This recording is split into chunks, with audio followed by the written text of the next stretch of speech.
Bom dia.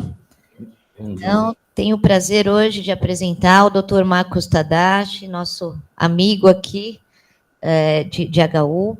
Ele tem doutorado em ciências no programa de endocrinologia da Faculdade de Medicina da USP, graduação em medicina pela USP, residência médica em clínica médica no HC, com terceiro ano de clínica médica, médico preceptor do departamento de endocrinologia. Nossa, enorme seu currículo, hein? Também trabalha no ICESP, né? E no check-up do Hospital Sírio-Libanês. E desenvolvedor dos aplicativos de insulina. E ele vai falar para a gente do Insulina NEP, uma década de inovação e ciência no manejo glicêmico hospitalar. Muito obrigada pela sua presença. Obrigado, eu que agradeço o convite, né? Eu fui médico assistente aí do HU na clínica médica em 2008 a 2009, antes de eu ir fazer o meu fellow lá nos Estados Unidos, em controle glicêmico hospitalar, com quem mais trabalha, que é o Dr. Pierre, lá em Atlanta, né? E aí eu vou falar um pouquinho da minha experiência, vou compartilhar a apresentação aqui. Então eu vou falar da minha experiência em controle glicêmico hospitalar, vou dar uma introdução ao controle glicêmico, que deve ser feito no hospital, e falar sobre o Insulinep, com o título Insulinep, uma década de inovação e ciência no manejo de glicêmico hospitalar, né? Então, um conflito de interesse é mesmo por ser o fundador, né? Atualmente é uma startup que contém o Insulinep UTI, né? E esse artigo foi aceito e saiu publicado essa semana, né, no Diabetology Metabolic Syndrome, que é justamente a aula de hoje, né? E também essa semana eu também recebi também o convite para dar aula no Congresso Brasileiro de Diabetes, que vai ser em novembro, se não me engano, lá no Rio de Janeiro, né? Então vai ser um treino para dar essa aula. Claro que lá a aula vai ser muito mais curta. Então, assim, primeira coisa, a prescrição médica de um paciente para controle glicêmico hospitalar, os itens para se considerar a dieta, a monitorização glicêmica, o tratamento da hiperglicemia, o manejo da hipoglicemia e o plano de auto-hospitalar. Essa é a prescrição mais comum, que é dieta para diabetes, independente se o paciente está comendo ou não, se faz essa glicemia de 6 em 6 horas. A insulina regular conforme glicemia e a correção da hipoglicemia com solução glicosada a 50%, endovenosa para todo mundo. Tá? Essa é a prescrição que eu aprendi na clínica médica há muito tempo, quando ainda estava começando a se falar do controle glicêmico hospitalar. Tá? Infelizmente, ainda hoje era o que mais utilizado. Então, a gente vai ter que esquecer essa prescrição. Então, primeira coisa, o que é hiperglicemia hospitalar? A definição a clássica ainda se mantém com uma glicemia maior que 140 em ambiente hospitalar, não é a mesma definição de diabetes, e ela pode ser de 3 tipos, ou a hiperglicemia de estresse, um paciente sem diabetes, que pode evoluir com uma hiperglicemia na internação, ou o paciente com diabetes recém-diagnosticado, que é um paciente que não sabia que tinha diabetes e acaba descobrindo, às vezes, na internação. Às vezes a gente tem que tomar cuidado aqui, porque às vezes pode falsear esse recém-diagnóstico, tá? Então, como que a gente diferencia essas duas formas? Através da hemoglobina glicada, tá? Então, assim, se um paciente tiver uma hemoglobina glicada maior que 6,5, provavelmente ele já tinha diabetes e acabou desenvolvendo essa hiperglicemia na internação. E aqui, se o paciente tiver uma hemoglobina glicada baixa, talvez tenha sido um evento agudo mesmo levando a hiperglicemia, tá? Aqui, tomar cuidado eu já peguei pacientes com 18 de glicada, tá? E não necessariamente tenha sido histórico de diabetes. Estava usando corticoide já há um tempo, só que descobriu internado, mas o corticoide já estava há muito tempo. Então, foi só mesmo um evento, um diabetes secundário ao corticoide, que tirando o corticoide, ele voltou com uma glicada de 5,5, tá? E o paciente que já tem diabetes, mas desenvolve hiperglicemia, tá? Então, o que leva a essa hiperglicemia de estresse? Então, as intervenções como o uso de glicocorticoide exógeno, desanteral, parenteral, uso de vasopressores, os fatores predisponentes, quanto que o paciente já tem de resistência insulínica e a reserva pancreática dele, né? Então, os pacientes mais idosos, ao longo dos anos, vai perdendo a massa de células beta-pancreáticas e reduzindo a reserva pancreática de insulina. Os fatores antagonistas, que é a glicoliptotoxicidade, principalmente pancreática, as catecolaminas, citocinas inflamatórias, então a própria inflamação levando um estressor ao pâncreas. E isso pode combinar levando a alterações sistêmicas no tecido adiposo a lipólise, no fígado a glicogenólise, a neoglicogênese e no músculo a resistência insulínica. E se o pâncreas não der conta, leva a hiperglicemia. Então, esse é um estudo clássico do Dr. Pierres, que é com quem eu trabalhei lá em Atlanta, né?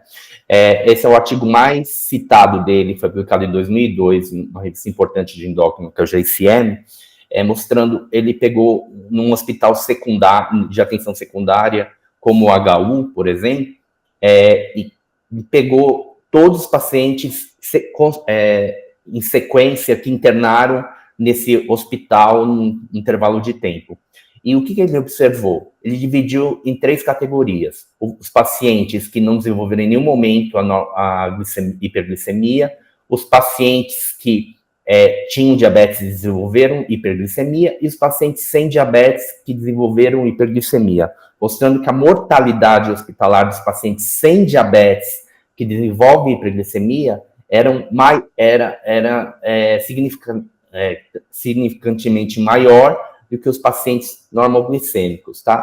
Isso levou as diretrizes, todas as diretrizes de controle glicêmico hospitalar, a orientação de que todo paciente que interna por um evento agudo tem que ser monitorizado, tem que fazer a glicemia na admissão, tá? Então, isso ocorre tanto nos pacientes internados em enfermaria, quanto os pacientes em UTI, tá?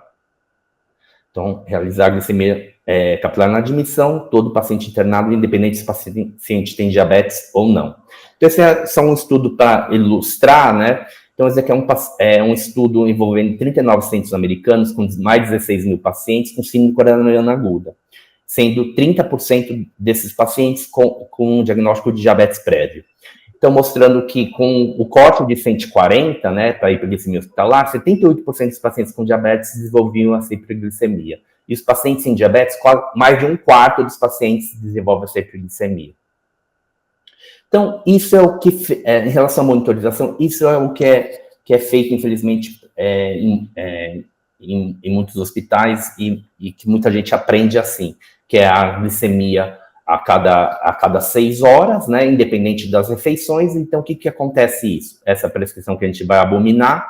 Então, o paciente, por exemplo, às 10 horas vem 260, que é pós-café, faz 10 unidades de insulina, às 4 horas, quando é medido novamente, que é entre o almoço e o jantar, vem 176, não é feito nada, e aí às 22 horas vem 406, faz 14 unidades de insulina, e às 2 horas da manhã ele faz uma hipoglicemia, faz G50, endovenoso, e às 4 horas, e para rever essa hipoglicemia, faz uma hipoglicemia, recebe mais insulina.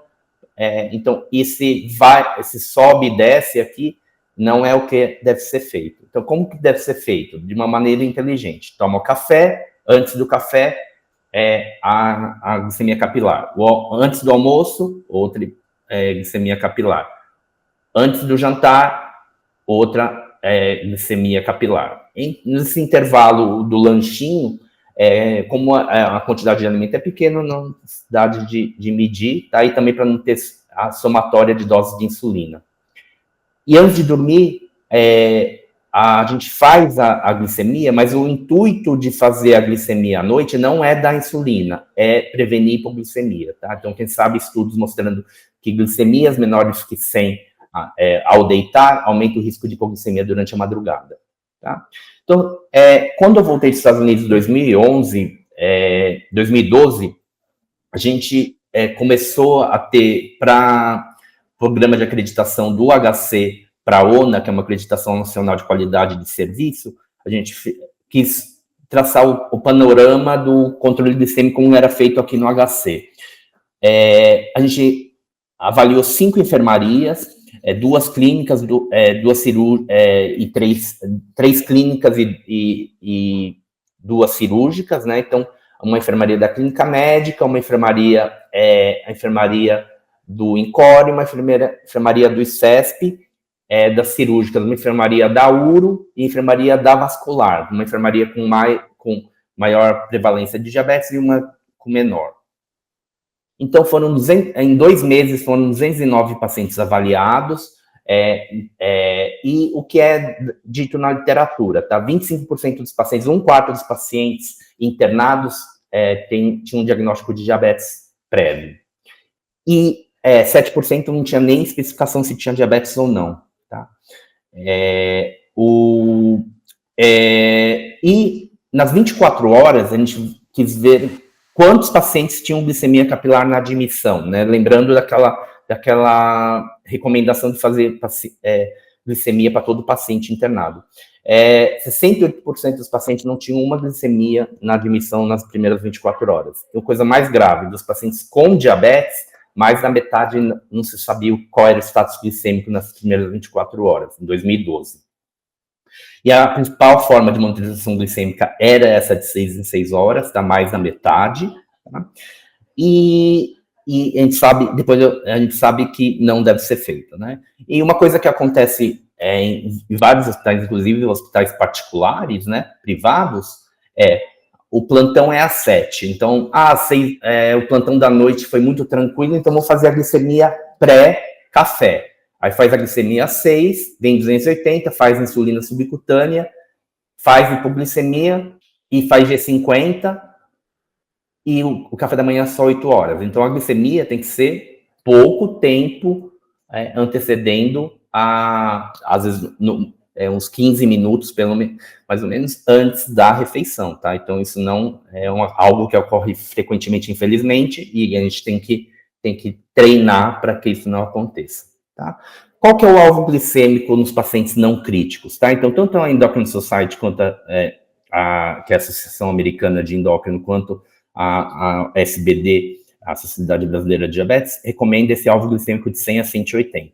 Por um grande tempo, ficou um alvo de 140 a 180, mas extrapolado em diretrizes e estudos em pacientes críticos, tá? E mostrando benefícios prévios de um alvo glicêmico de 100 a 140 para alguns pacientes.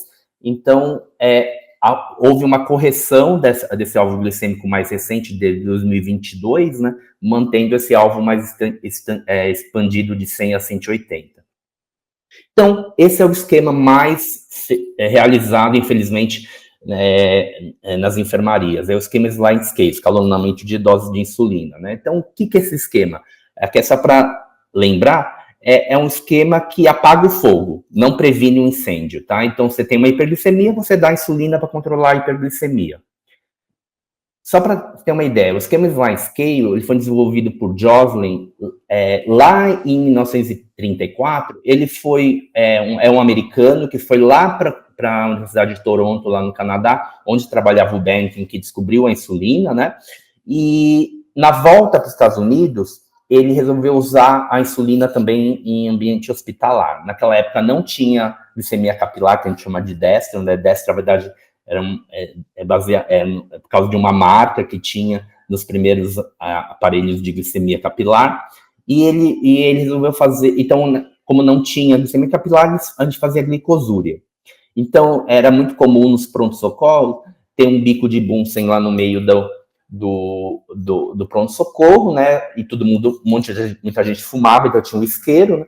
Então, você pegava a urina do paciente, juntava sulfato de cobre, aquecia e ele via que cor ficava, tá? De acordo com a cor da urina, você aplicava a insulina subcutânea nesses pacientes. Isso foi desenvolvido em 34. Só para você ter uma ideia, parâmetro no tempo, só em 1936 que foi desenvolvida a insulina de mais longa duração, que hoje que a gente chama de uma insulina de ação intermediária, que é a NPH, tá? Então, o esquema slide scale foi antes do aparecimento das insulinas, que a gente chama de insulinas basais.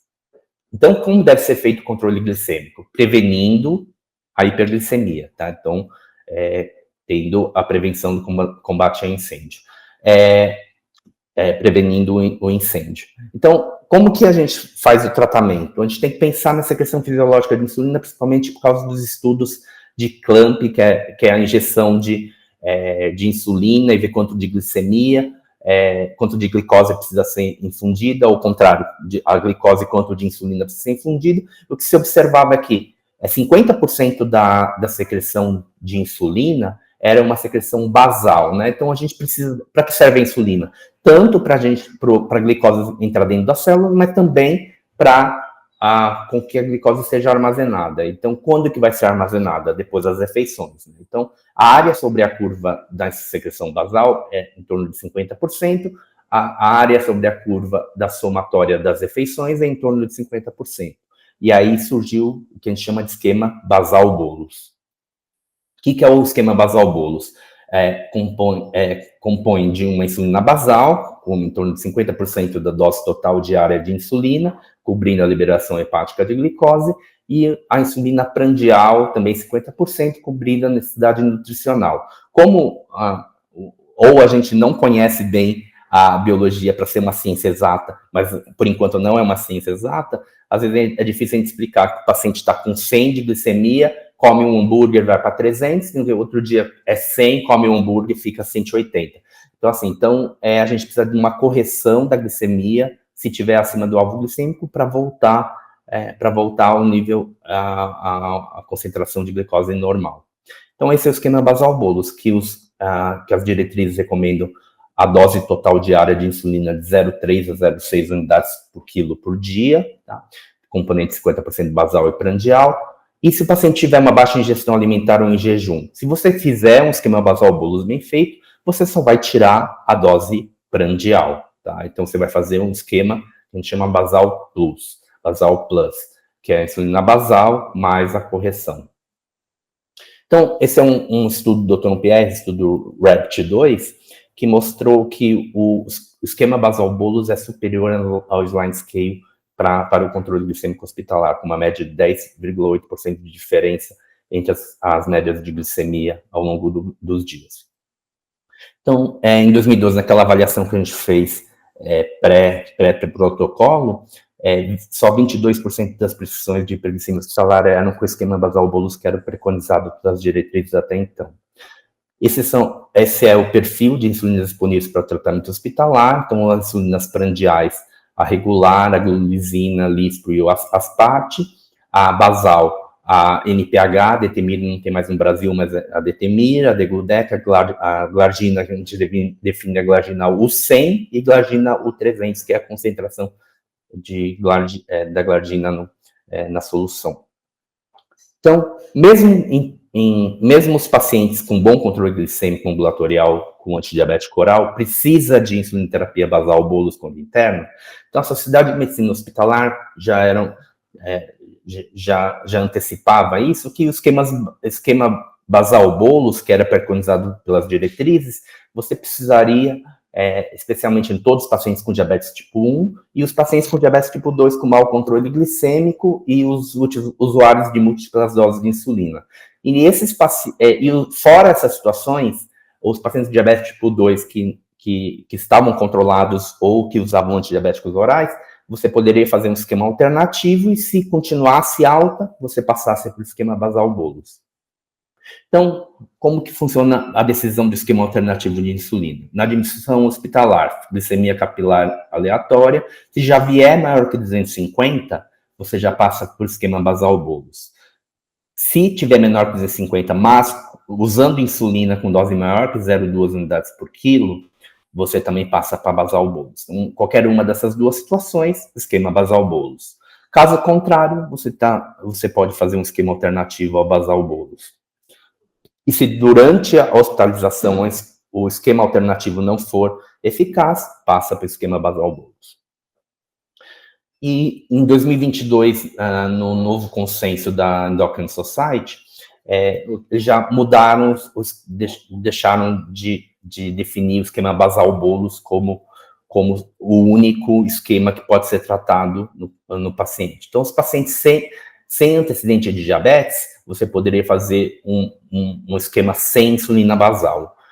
Os pacientes com diabetes com tratamento ambulatorial sem insulina, você também poderia cogitar o esquema sem basal. E se o paciente já faz uso de insulinoterapia, ou o paciente tem uma hiperglicemia persistente, que é definida com pelo menos 2 medidas consecutivas maior que 180 em 24 horas, você passa para o esquema basal bolus ou basal plus, principalmente se o paciente não estiver comendo.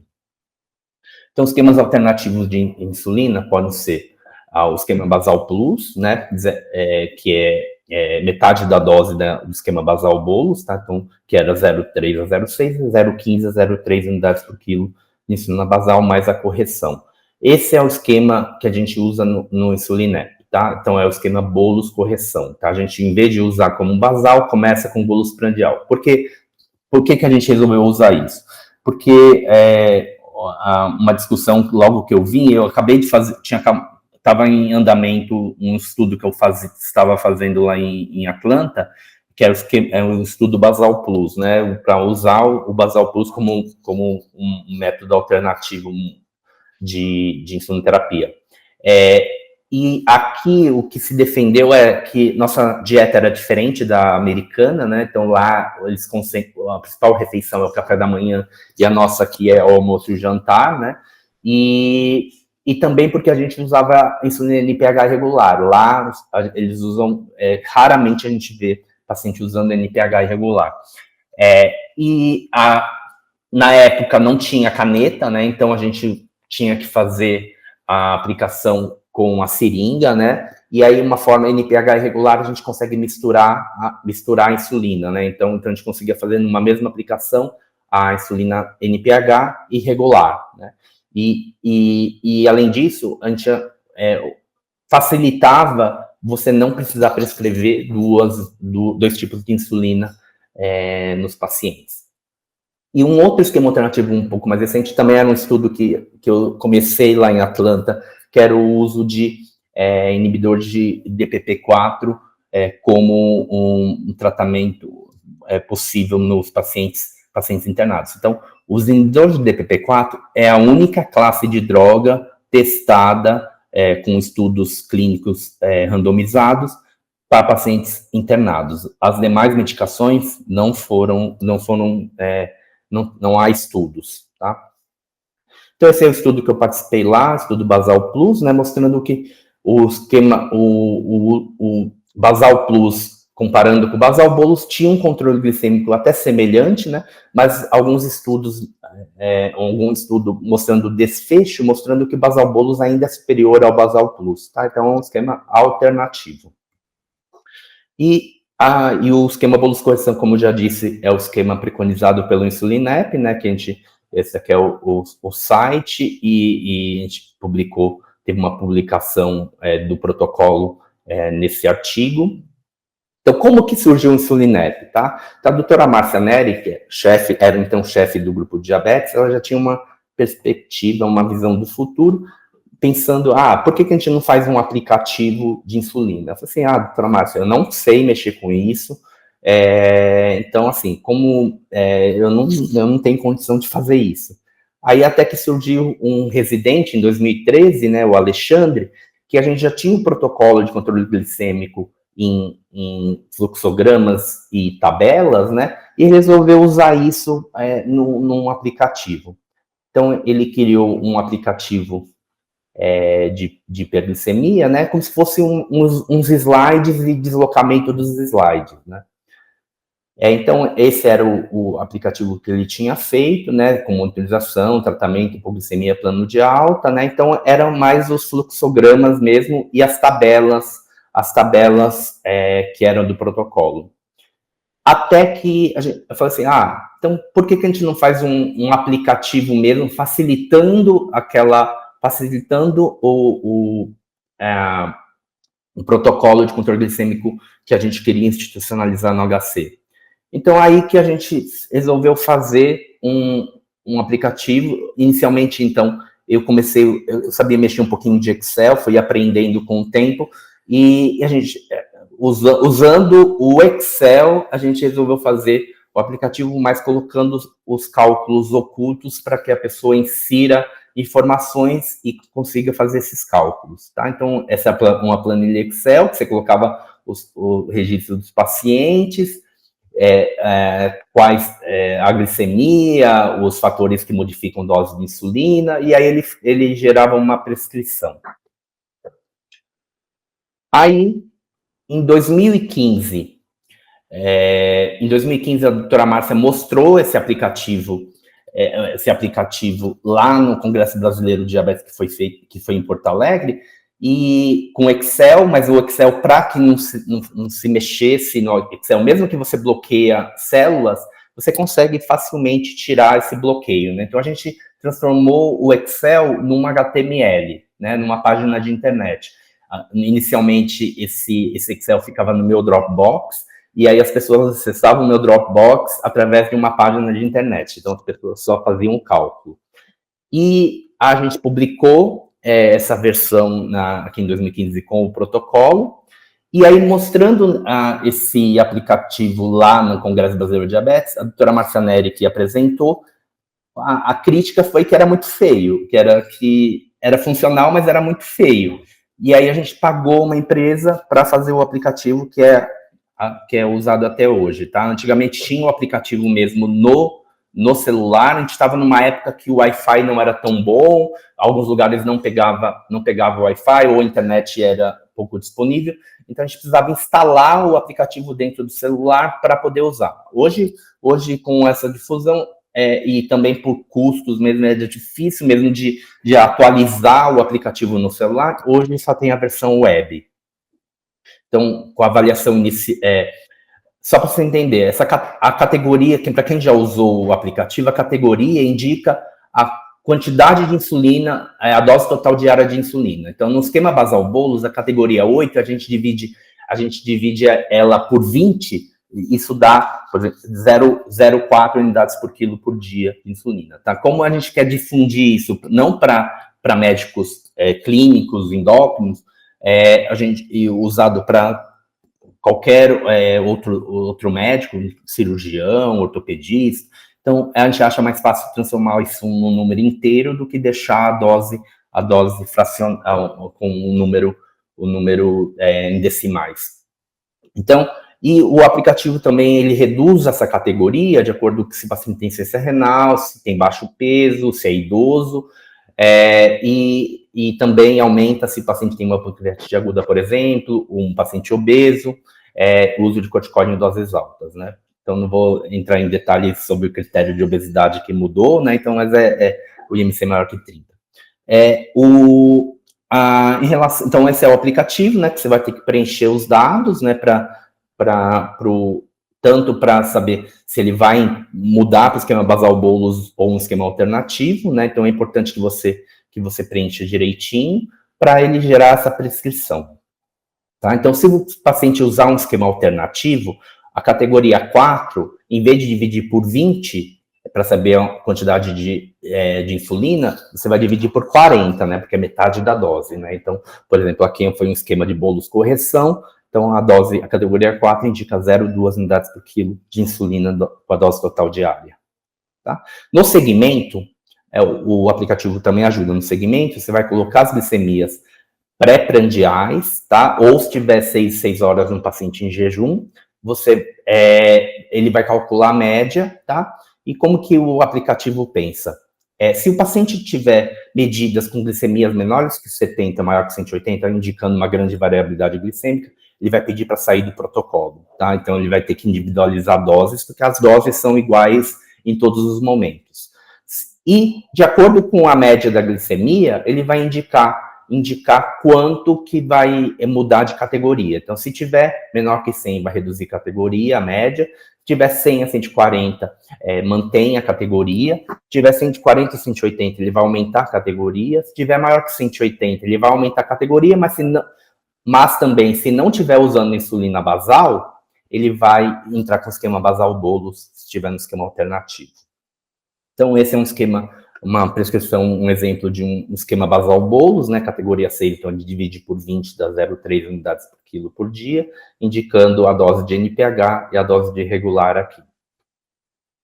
Então, mais uma vez, aquilo que eu comentei no começo, né, então a gente recomenda a glicemia das 22 horas, porque se tiver menor que 100, você oferece um lanche, tá? Agora eu vou falar sobre o que tem de ciência do aplicativo, tá? Então, esse é um estudo que foi publicado em 2000 esse ano, tá? Mas o estudo foi feito lá em 2020, 2021, que foi feito lá na Bahia, tá? Lá em Salvador. A Alina foi residente de clínica, depois fez residência de endócrina aqui, ela está atualmente no programa de pós-graduação de uma universidade, faculdade lá na Bahia. Então, ela fez um estudo unicêntrico, prospectivo, não cego, de validação do aplicativo, comparando, eu achei inicialmente, quando ela me falou da ideia, eu achei uma coisa injusta, né? Eu queria comparar o Insulinep com os endocrinologistas, não era essa a intenção do aplicativo, o aplicativo não é substituição do endocrinologista. Ela fez um estudo com 74 pacientes, incluindo pacientes com diabetes entre 18 e 80 anos, então não envolvendo crianças, né, com pacientes que não tinham glicemias tão altas, pacientes que não têm indicação de UTI, tá? Então, foi um estudo numa enfermaria de clínica médica, que os hospitalistas, muitos hospitalistas acabam manejando, eram pacientes basicamente mais clínicos, né? Então, não teve diferença em relação a um grupo que usava Insulinep e os manejados por endocrinologistas, né? E as doses mudavam, tá? As doses, o tipo de insulina inicial mudava entre o aplicativo e os endocrinologistas, porque o Insulinep, ele acaba usando uma coisa meio disruptiva, né? Lembrando aquele esquema bolos correção, que diferente do esquema, por exemplo, Basal Plus, que era recomendado pelas diretrizes, né? E o que a gente mostrou que houve redução da glicemia inicial para final, só no grupo Insulinep, mas aqui a gente observa, por mais que cada componente não tinha resultado diferença significativa, mas aqui a glicemia inicial média de 185, aqui de 165, que já estava dentro da meta, naquela época era 100, 140, tá? Então, assim, já estava dentro da meta, então por isso que não teve diferença significativa. Então, quando a gente via o número total de glicemias capilares, né, isso acabava não diferindo entre um intervalo de menor que 70, entre 70 a 180 e maior que 180, entre os dois grupos. Tá? E aí, fazia parte desse estudo de mestrado, né, da Júlia, que está aqui, orientado pela Lina, mostrando se o Insulinep, sendo um aplicativo paulista, se lá na Bahia ele também funcionava, né? Então, eles queriam observar se não tinha palavras que indicavam que eles não iam entender lá, né? Se o conteúdo era válido e se a ferramenta funcionava, né? Então, inicialmente, por exemplo, a adaptação do conteúdo intercultural e validade, ele avaliava a usabilidade, alinhamento cultural, conteúdo e clareza, a validade do critério, comparando as recomendações do Insulinep com as prescrições dos especialistas, a confiabilidade, avaliar a consistência intra- e interusuário, eles repetiam o mesmo caso com o aplicativo para ver se o aplicativo funcionava, dava as mesmas recomendações. E a validade de construção, que foi aquele estudo que a gente publicou, que eu mostrei lá anteriormente, né? Então, ele mostrou que era uma ferramenta com forte aceitação, mas a concordância era baixa, aquilo que eu já mostrei, né, que a gente já tinha mostrado que o pensamento do endocrinologista, pelo menos no esquema alternativo, era diferente do Insulinep, né, mas que foram equivalentes, e a confiabilidade. Então, o aplicativo, ele conseguia se manter com a mesma prescrição, né, em todo momento, né. Então, aí eram pacientes praticamente clínicos, e aí quando eu fui médico da enfermaria de hospitalistas, né, no HC, eu fui sido contratado lá no HC para ajudar a integrar essa equipe de hospitalistas, era uma enfermaria de hospitalistas, mas que o perfil era um paciente cirúrgico. Então, era uma ideia legal lá do HC, então, por exemplo, paciente lá no HC que tem múltiplas comorbidades, né? Então, paciente, por exemplo, hipertenso, diabético, com dislipidemia, insuficiência cardíaca, internava na vascular para insuficiência arterial. Então, acabou o cirurgião, às vezes ele pede ou não a interconsulta, ele pensa na cirurgia, mas ele também tem que manejar todos os sintomas. Então, eles fizeram o contrário. Então, os clínicos acabavam vendo essas comorbidades e o cirurgião vascular, ele ficava como interconsultor para operar, para ele só lidar pensando na cirurgia. Então, era uma ideia legal, tá? Então, eram pacientes principalmente cirúrgicos, né? 77% cirúrgicos, e o que a gente observou, a verdade, era um estudo observacional durante um ano, né, para ver como era a evolução disso ao longo do tempo. A gente fez um período de adaptação de educação da enfermagem, dos médicos, durante 2 meses, né, para ver o que falhava, o que acontecia. A gente observava que a enfermagem tinha muito medo de aplicação de insulina, né? As doses de insulina, às vezes eram doses altas, que elas não estavam acostumadas, mas com o tempo elas viam que não faziam hipoglicemia, então elas passavam a usar o insulinep, né? Com as doses originais, né? As doses que são orientadas, e mostrando que teve essa redução mesmo da glicemia e mantendo estável ao longo da internação. Tá? Foram 148 pacientes com diabetes nesse período de novembro de 2018 a outubro de 2019. E outra coisa, a gente não tinha conseguido naquela época fazer a glicemia, eram pacientes internados, né? Então vinham muitos do pronto-socorro, né? Mas a gente não conseguia ainda deixar uma ampla recomendação de fazer glicemia capilar para todo o paciente, né? Muitos pacientes acabaram não fazendo, né? Então teve pouco recém-diagnóstico de diabetes. E o que a gente viu é que os pacientes tinham pouca hipoglicemia, né, menos de 2%, abaixo de 70, né, abaixo de 54, que hoje a gente define a hipoglicemia grau 2 de menos de 0,4%, né, com um intervalo alvo de 70 a 180, de 70% das glicemias. E uma coisa interessante, com o esquema alternativo na insulina, então quando você iniciava a insulinoterapia, em torno de 50% entrava no esquema bolus-correção e 50% esquema basal-bolus. Desses pacientes que entravam com o esquema bolus-correção, 45% avançaram para um esquema basal-bolus ao longo do tempo.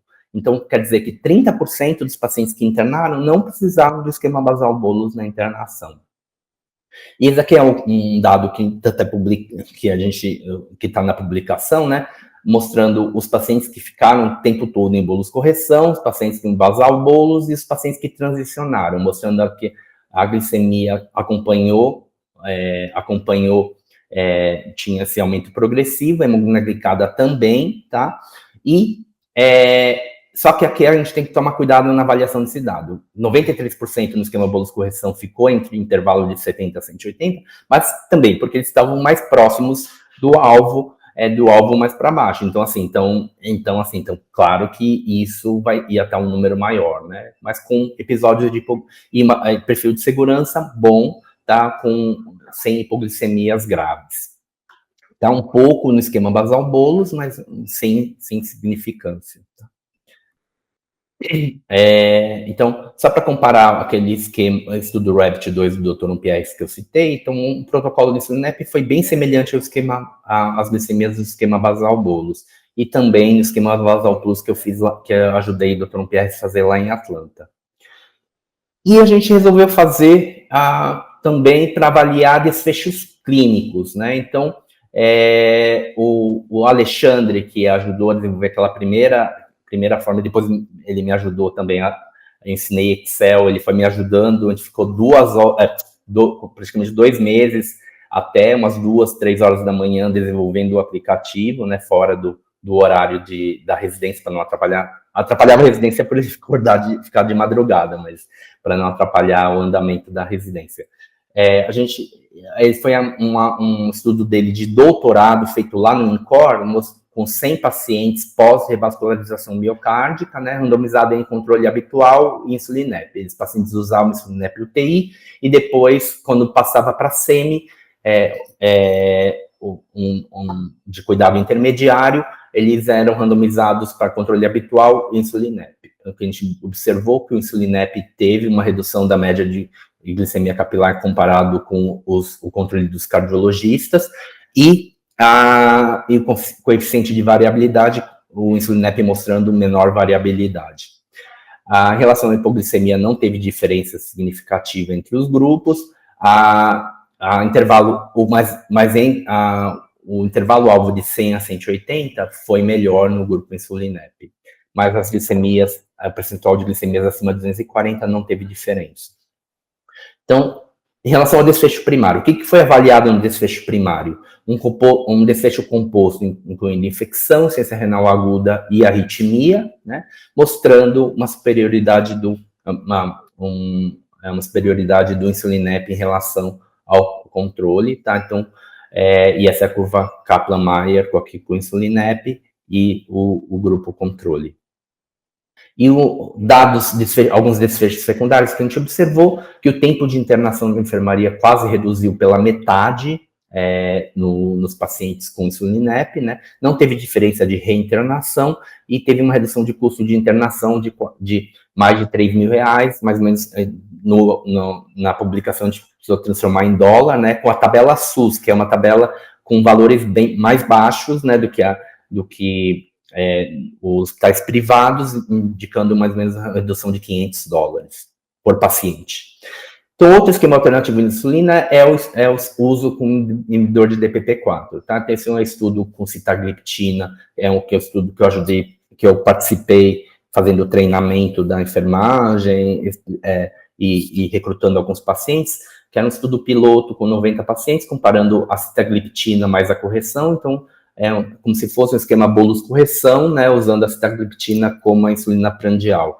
Aqui a sitagliptina mais a insulina basal mais correção, simulando um esquema basal-bolus com a sitagliptina como insulina basal. E o esquema basal-bolus com insulina, mostrando sem grandes diferenças entre os grupos. Tá? Esse estudo é o estudo que não pós-piloto, né, um estudo randomizado controlado com 280 pacientes, indicando fazendo um grupo com sitagliptina mais insulina basal versus o basal-bolus, né, o esquema basal-bolus com a sitagliptina, o esquema basal-bolus com insulina, né, indicando não diferença em relação ao controle glicêmico, tá? Esse é o objetivo primário, era ver controle glicêmico. Mas teve um estudo, foi feito um outro estudo, se não me engano, no México, mostrando que o controle com a sitagliptina no início era melhor, tá? Depois acaba se equiparando, tá? Mas um estudo com linagliptina, um outro inibidor do DPP-4, mostrou que era inferior ao esquema basal-bolus e só ajudava quando as glicemias eram menores que 200, tá? Inicialmente. Então, foi a recomendação da Sociedade Brasileira de Diabetes, na recomendação que foi publicada esse ano, a gente recomenda que use DPP-4 como esquema alternativo se tiver com glicemias próximas do alvo, né? Então, de 180 a 200, tá? Então, mas lembrando que o inibidor DPP-4 é muito mais caro que a insulina, né? Então, tem que fazer custo-benefício se vale a pena entrar com o inibidor DPP-4. Então, esse aqui é um vídeo só para hipoglicemia, que tinha um aplicativo chamado Whitebook, né, da empresa PebMed. Eu escrevi um artigo para eles e eles transformaram num vídeo. Hipoglicemia no hospital. A hipoglicemia no hospital é relativamente frequente, especialmente em pacientes com diabetes. Vários estudos mostram que tanto a hiperglicemia quanto a hipoglicemia estão associados a maior morbimortalidade hospitalar. Embora a solução hipertônica de glicose seja muito utilizada na correção da hipoglicemia, este não é o tratamento preconizado pelos consensos e diretrizes. A administração endovenosa pode causar trombose, flebite e efeitos neurotóxicos pela hiperglicemia, lesões em pele e ou de partes moles. Então, quais são as recomendações? Pacientes conscientes e se alimentando. Nestes pacientes, a conduta deve ser de glicose a 50%, 30 ml em água filtrada ou uma colher de sopa de açúcar em água filtrada pela boca, sonda ou gastrostomia. Repetir glicemia capilar após 15 minutos e repetir o processo se mantiver hipoglicemia. Pacientes inconscientes e com acesso venoso. Nestes casos, a conduta é administrar glicose a 50%, 40 ml por via endovenosa. Repetir a glicemia capilar após 5 minutos e checar nível de consciência. Ao acordar, oferecer alimento. Se não recobrar o nível de consciência, repetir o processo. Pacientes inconscientes e sem acesso venoso. A conduta para estes pacientes é administrar o glucagon uma ampola por via intramuscular ou subcutânea. Repetir glicemia capilar após 15 minutos e checar nível de consciência. Ao acordar, oferecer alimento. Se não recobrar o nível de consciência, continuar tentativa de acesso venoso periférico para administração de glicose a 50%. Conclusão. Devemos observar o uso de solução hipertônica de glicose apenas para pacientes inconscientes e com acesso venoso. A maioria dos pacientes com hipoglicemia está consciente e a correção com glicose por via oral é mais sensata. É nosso papel tratar adequadamente a hipoglicemia hospitalar, evitando-se o mau uso do acesso venoso. PebMed. Informação de qualidade de médicos para médicos. Relembrando, quais são os itens para considerar na prescrição? A dieta, a monitorização glicêmica, tratamento de hiperglicemia, hipoglicemia e a alta hospitalar, o plano de alta hospitalar, né? Então, a gente vai abominar essa prescrição e para a gente, para que funcione todo o controle da hiperglicemia hospitalar, depende dessa integração da equipe médica, enfermagem, farmácia, copa, nutricionista, em favor do paciente, tá? Então, esse é o meu recado, tá? Então, obrigado pela atenção. Vou tirar o compartilhamento aqui, tá? E estou aberto a perguntas, tá? Desculpa o tempo aqui, que foi mais avançado. Obrigada, Tadashi. Deixa eu te perguntar uma coisa básica aqui. O bolos correção, eu não entendi bem o que é o esquema bolos correção. O esquema bolos correção corresponde à insulina prandial mais a correção. Entendeu? Então fica tomando só uma insulina só, por exemplo, no caso a regular, né, tá em falta a insulina regular, então muita gente substitui por análogos de insulina, né, Lispro, Aspart, né, então seria usar a Lispro, uma dose pré-refeição, né, cobrindo a refeição, né, e uma das coisas que acontece, os pacientes com glicemias mais baixas, né, com na glicada mais baixa, a gente sabe que o componente prandial é muito mais importante, né, no caso da hiperglicemia, né, um momento de maior estresse ao pâncreas talvez seja um momento prandial, né, então por isso que foi um outro motivo que a gente resolveu usar o esquema bolos correção no tratamento como esquema alternativo de insulinoterapia, tá? Então, repetindo, é um esquema usando insulina prandial mais a correção, tá? E se o paciente estiver sem comer, aí você acaba fazendo esquema de correção, né? A gente não... É uma divergência. O que é o esquema de correção, tá? Alguns definem como que é o antigo esquema Slide Scale, né? Mas o Slide Scale original é o esquema de glicemia de 6 em 6 horas e faz o esquema de apagar incêndio, né? Mas hoje a gente faz um pouquinho mais consciente, que é medir nos horários certos e fazer a insulina conforme o período, a glicemia pré-prandial, tá bom? E o componente de correção funciona no próprio dia você faz o destro pré e você dá um adicional ao que já estava previsto? Isso, aí você faz aquela tabelinha, né, de tanto a tanto mais uma unidade, de tanto a tanto mais 2 unidades. O que eu sugiro é que sempre deixe na prescrição as 2 tabelas. Por quê? Porque senão o paciente, à noite, para de comer. Não, à noite não, durante o dia, vai fazer uma endoscopia, para de comer. Aí tem que pedir para entrar em contato com algum médico para refazer a prescrição. Não necessariamente é um médico que saiba o que fazer, né? Então a gente recomenda que tenha essas 2 prescrições. Se o paciente estiver comendo, se o paciente não estiver comendo. Deixando, se estiver comendo com as doses somadas, né? A dose prandial mais a dose de correção e uma tabelinha só com esquema de correção no paciente não comendo. E as doses o aplicativo vai dando Vai pelas dando. medidas do dia anterior. Sempre você tem que ir alimentando lá, é isso? Não, o aplicativo ele vai gerar a prescrição, tá? Então, aí a prescrição que você vai colocar no... Inicial. Mas e a... É a correção, ele vai mudando a prescrição inicial de acordo com as medidas. Isso, aí você vai colocando as medidas. Isso, exatamente. Entendi. E se o paciente, então, está em jejum, o aplicativo, em geral, vai recomendar só a correção? Se tiver no esquema alternativo, né? Se tiver no esquema basal bolos, ele vai usar o esquema basal plus, né? Esquema basal mais a correção. A correção. Entendi. Alguém que tem alguma dúvida, pessoal?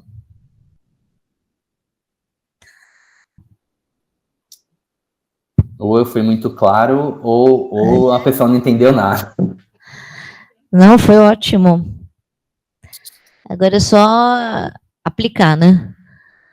Aplicar, e eu estou aberto aqui, eu trabalho aqui no ICESP, né? Estou aberto aqui se alguém tiver alguma ideia de estudo, de participar de estudo. Então, assim, para mim é importante que tenha vários estudos mostrando e para a gente melhorar o aplicativo, né? Seria legal se voltasse para o celular, né? Eu não acho. Assim, tanto que, por exemplo, o Memed, que era um negócio de prescrição que tinha um aplicativo, né? Eles tiraram. Porque qual que é a dificuldade do aplicativo? Se tiver um aplicativo, para a gente atualizar na plataforma iOS, plataforma Android e web, cada hora é um momento diferente. Normalmente o Android aprova mais rápido e o iOS aprova mais demorado. Então, a gente tinha... Toda vez que a gente lançava uma atualização, era um estresse. Por quê? Porque tinha que atualizar as 3 plataformas ao mesmo tempo, entendeu? Porque senão não dava... Porque elas eram intercambiáveis, né? Um tinha um celular Android, outro tinha um celular iOS, né? E aí tinha que se conversar, entendeu? Então, assim... O estresse que é pra gente e o custo pra gente de fazer isso não valia a pena, né? Então, assim, talvez o ideal fosse, mas a gente não vai querer mais assumir esse estresse, entendeu? E ambulatorial, tem alguma coisa? Ambulatorial tem vários aplicativos, principalmente para diabetes tipo 1, tá? Então, são vários aplicativos, tá? Um deles que sugerem, né? Então, por isso que a gente não mexeu no aplicativo como uma forma ambulatorial, tá? Então, a gente o aplicativo não foi desenvolvido para uso ambulatorial, tá? Joia. Não, excelente, muito obrigada, Tadashi. Obrigado pelo convite, tá? Eu queria presencialmente aí no HU, né? Reencontrar os amigos. Agora, pós-pandemia, a gente pode dar um abraço, né? Então, assim, mas assim, a logística, eu estando aqui no ICESP, indo para aí, voltando para cá, para mim, eu acabava perdendo muito tempo e não ia ser tão vantajoso para mim, tá? Mas sinta-se abraçadas pessoalmente aí. Um abraço, tchau, tchau. Abraço, obrigado, viu?